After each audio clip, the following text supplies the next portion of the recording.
ढोलका नगरी में अचानक एक बार विहार करते हुए एक बहुत बड़े साध्वी समुदाय का आगमन हो जाता है।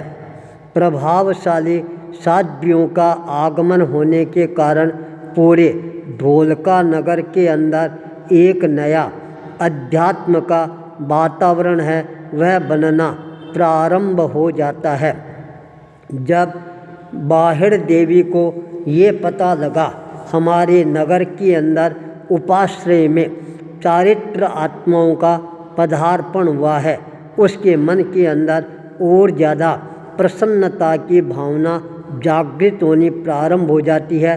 अब मेरे को साध्वी प्रवर के सेवा, दर्शन, उपासना, गोचरी, भक्ति आदि करने का अवसर है वह प्राप्त होगा। यह मेरे लिए बहुत ही अच्छी बात है। जब ये कानों के अंदर स्वर गुंजायमान होती हैं, साध्वी श्री गोचरी के लिए आंगन में पधार रही है। बाहर देवी की बांछें खिलनी प्रारंभ हो जाती है। वह अपने बालक को खिला रही थी। तत्काल साध्वी श्री जी के आगमन के साथ बंदन करने के लिए आगे बढ़ती है और अपने बालक को भी सोमचंद्र को दोनों छोटे छोटे हाथ जुड़वा कर वंदना करवानी प्रारंभ कर देती है। साध्वी प्रवर का ध्यान जब बालक के मुखार बिंद पर केंद्रित होना प्रारंभ होता है, अपने आप ही उस बालक के प्रति एक नया आकर्षण सा पैदा होना प्रारंभ हो जाता है।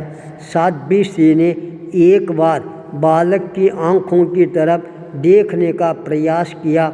साध्वी श्री जी की पलकें हैं वो झपकना ही भूल जाती है।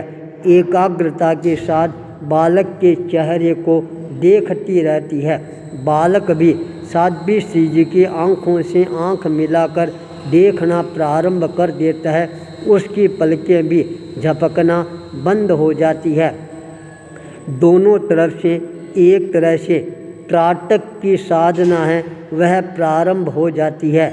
ये स्थिति देखकर बाहिर देवी के मन के अंदर प्रश्न उठना प्रारंभ हो जाता है, क्या बात है, ये दोनों आपस में आँखों से क्या बातचीत कर रही हैं। बालक का ध्यान इधर उधर करने के लिए वह निवेदन करती है। बच्चा साध्वी श्री जी को प्रणाम कर हाथ जोड़। जब बालक हाथ जोड़ता है तब साध्वी श्री जी का हाथ है वह अपने आप ही आशीर्वाद के रूप में ऊपर उठना प्रारंभ हो जाता है। जब बालक का हाथ ऊपर उठता है, उसके छोटे छोटे हाथों को देखकर साध्वी श्री जी अपने मन के अंदर और ज़्यादा प्रसन्नता की अनुभूति करना प्रारंभ कर देती है। बाहिर देवी अपने हाथों से श्रावक का 12वां व्रत है वह निपटाने के लिए निवेदन करती है। जब साध्वी श्री जी गोचरी कराना प्रारंभ करती है, बाहिर देवी अपने बालक सोमचंद्र के हाथ से साध्वी श्री जी को भिक्षा प्रदान करवाती है। बालक के मन के अंदर बचपन काल में भिक्षा देने के संस्कारों का जागरण करना यह संस्कारी महिला का प्रथम दायित्व और कर्तव्य है। यह भी बन जाता है। बचपन काल में दान देने के संस्कार अवतरित होने प्रारंभ हो जाते हैं। वो संस्कार आगे जाकर अपने आप ही उस बालक को दानवीर के रूप में प्रतिष्ठित करने वाले बन जाते हैं। जब वह बालक अपने हाथों से साध्वी श्री जी को दान प्रदान करता है, साध्वी श्री जी ने कहा, देख क्या रहा है, आज तुम हमारे को दान प्रदान कर रहा है।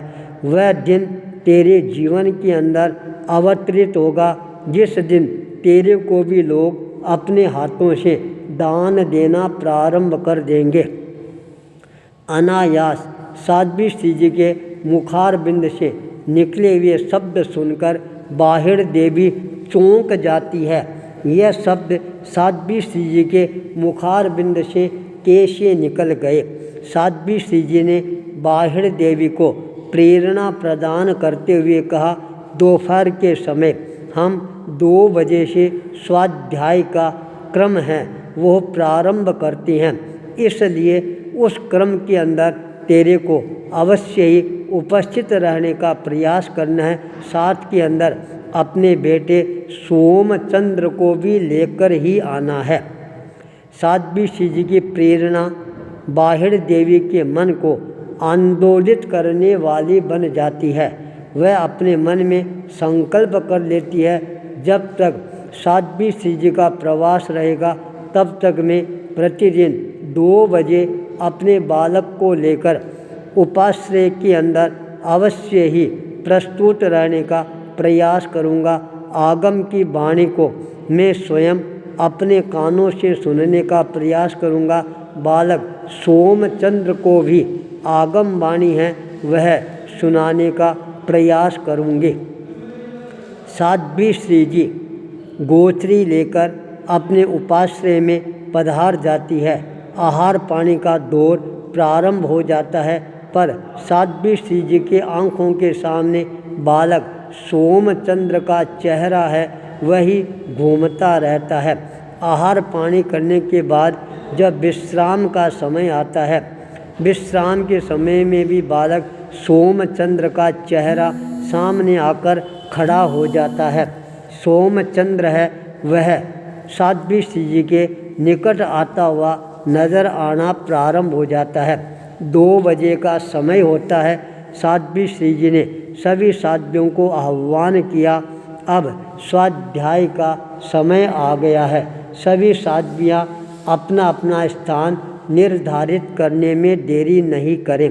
सभी साध्वियाँ आकर बैठ जाती है। आगम का स्वाध्याय है वह प्रारंभ हो जाता है। बाहर देवी भी अपने पुत्र को लेकर पहुंच जाती है। साध्वी श्री जी आगम के पद्यों का उच्चारण करना प्रारंभ कर देती है। बालक सोमचंद्र के कान हैं वो अपने आप ही खड़े हो जाती हैं। उन आगम के पद्यों का श्रवण करने के लिए सभी का ध्यान उस बालक के ऊपर केंद्रित होना प्रारंभ हो जाता है। सभी मन में चिंतन करना प्रारंभ कर देती है, देखो ये बालक आगम के पद्यों को कितना ध्यानपूर्वक एकाग्रतापूर्वक श्रवण कर रहा है। क्या ये बालक आगम के ज्ञान को समझ पा रहा है? पर फिर भी ये बालक सुन रहा है। ये अपने आप के अंदर एक बहुत बड़ी घटना है। साध्वी श्री जी का ध्यान बालक के ऊपर केंद्रित हो जाता है। साध्वी श्री जी ज्योतिष शास्त्र के भी महान ज्ञाता थी। ज्योतिष शास्त्र में भी लक्षण शास्त्र का अपने आप के अंदर बहुत बड़ा महत्व होता है। बालक के चेहरे पर उभरने वाले एक एक लक्षण को वह गंभीरता के साथ देखना प्रारंभ कर देती है।